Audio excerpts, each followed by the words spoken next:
In the past week, there have been several significant events with important impacts.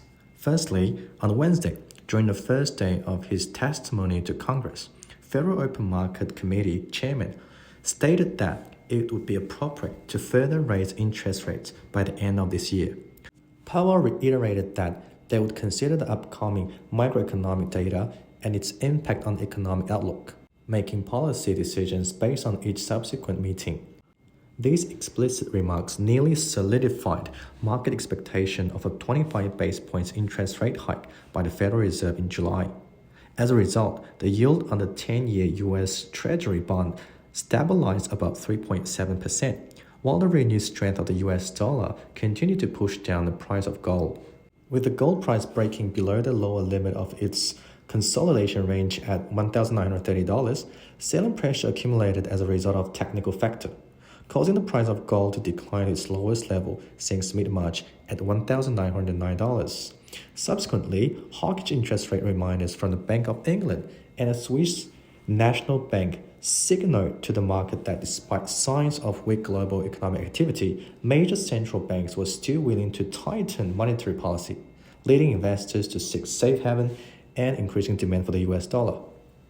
On Friday, June 23rd, the euro fell by 0.58% against the US dollar, reaching 1.0892.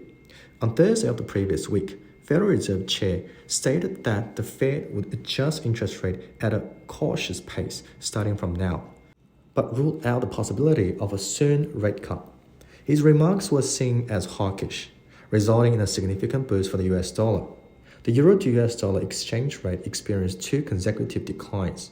The highly anticipated survey data released on Friday showed that US business activity in July fell to a 3-month low due to the first slowdown in the service sector growth this year and a deepening contraction in manufacturing.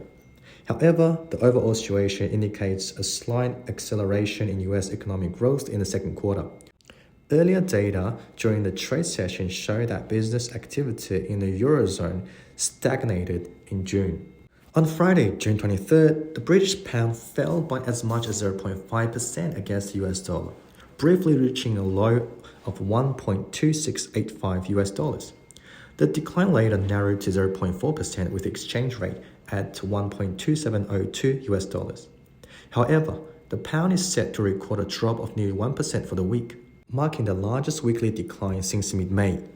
Expectations of a possible economic downturn in the UK have been escalating after the Bank of England aggressively raised interest rate to combat sub-born inflation. Last Thursday, the Bank of England raised rates to the highest level since 2008, with a 50 basis point hike. While the rate hike was anticipated by the market, it caught some investors off guard. On Friday, June 23rd, the Australian dollar experienced a significant decline of 1.12% against the US dollar, closing at the level of 0.6680.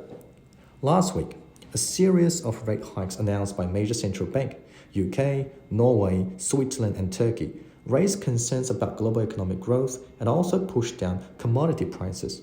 This unfavorable environment affected the performance of the Australian dollar as a risky commodity currency. Furthermore, analysts suggest that the Reserve Bank of Australia may need to further increase interest rates, with expectations of rate hike of 25 basis points in both July and August, bringing the benchmark interest rate to 4.6%.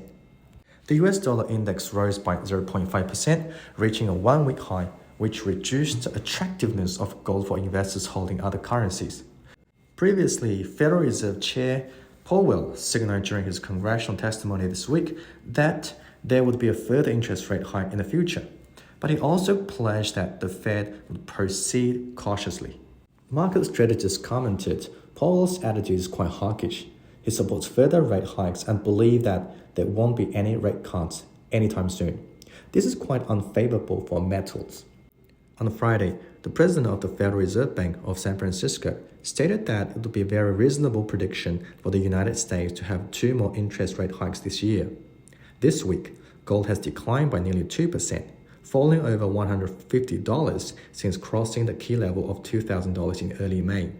Powell continued to emphasize that the labor market remains very tight and that inflation is still well above our 2% long-run goal. The future trend of the gold prices may focus on the number of initial jobless claims in the United States, rather than full inflation data, as the labor market is a key factor for the Federal Reserve when considering further interest rate hikes in the near future.